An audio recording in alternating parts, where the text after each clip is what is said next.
Hey guys, I'm all over the map with my thoughts this morning. I have a lot to say to you, but I only have a little bit of time to say it. And really, the main point, I just want to celebrate with you guys for a second because I know it seems hard sometimes to recognize some of the victories that you're achieving, some of the things that you're accomplishing when you're here and things aren't moving as fast as what you would hope they would. But I really for the past, I don't know how many days, weeks, I've not went a day without hearing something great that you guys are accomplishing, be it earning credits, finishing classes, character coupons, good movement in your cases.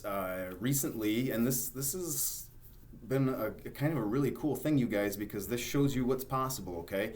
I've had conversations with POs and caseworkers and attorneys and all kinds of people, especially those from the out counties who I have more contact with just because Mr. Corey talks more with our POs here. But anyway, I do talk with our POs here too, so I don't want to exclude our Midland kids. But here's the thing, is a lot of you are on waiting lists for residential placements. And I keep telling you guys, because I kind of do, I promise, I know what I'm talking about just a little bit. I've been doing this for a while.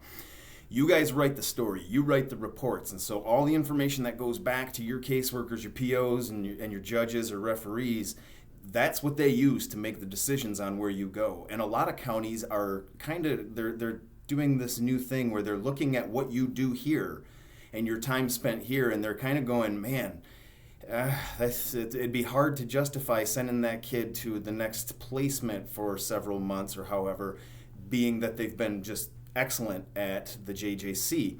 So it really has been a thing. Like, they're actually reconsidering that. And we've had kids recently who have transitioned on that they were supposed to go to a residential placement, but they knocked it out of the park here. And they went home.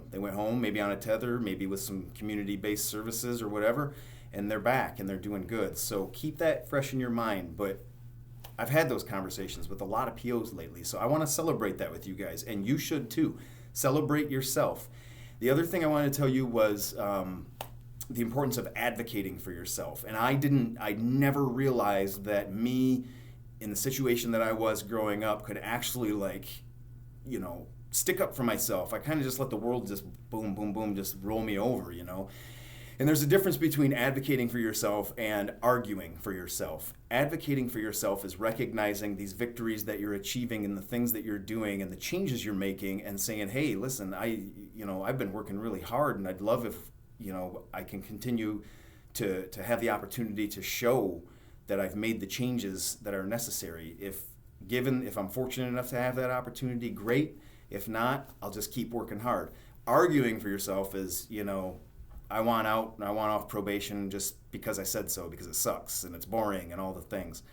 There's a huge difference, right? If you put in the work and you've made the changes, you should have the right to be able to say that. So don't be afraid to advocate for yourself professionally, realistically, and in a way that actually captures the hard work that you've put in, not angrily and resentful and calling people names and blaming other people and all that. There's a huge, huge, huge difference, right?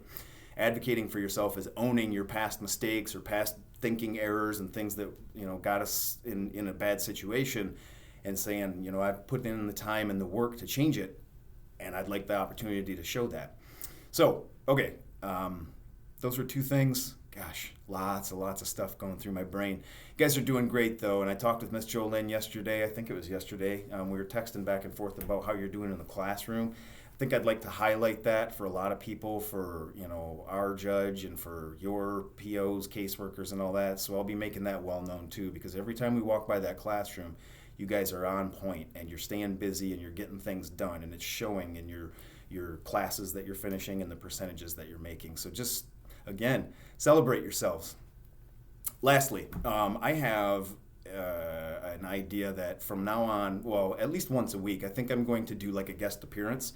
And I'm going to pull staff member in, and we're going to get to know your JS or probation officer or whoever in the building. So I want you guys to vote, though. Who's the first special guest? Which staff member in this building is the first guest on these videos? If you want to get to know somebody a little bit better, I mean, obviously we're going to keep it limited, but if you're interested in having some fun questions pitched to one of your favorite staff members, let me know who that is. Put your vote in, write it on a sticky, give it to Miss Jolynn, and we'll have a special guest appearance here maybe once or twice a week. Okay, that's it. Keep doing it, guys. Keep leading. Keep breaking cycles. You're doing it, and it's showing through the products that you're putting out. Behavior, classroom performance, and all those things. It's showing, and people are noticing. So please don't think that your efforts are going wasted or unnoticed, because they are. So keep up the good work. Those of you that are doing the good work, those of you that are in a struggling, a pattern of some difficulty. Hopefully you draw inspiration from your peers, and for those that have been doing that good work and are at that point, share some motivation with somebody who needs to be lifted up, okay? Because that's what we do, because we break cycles and we make cycles. See ya.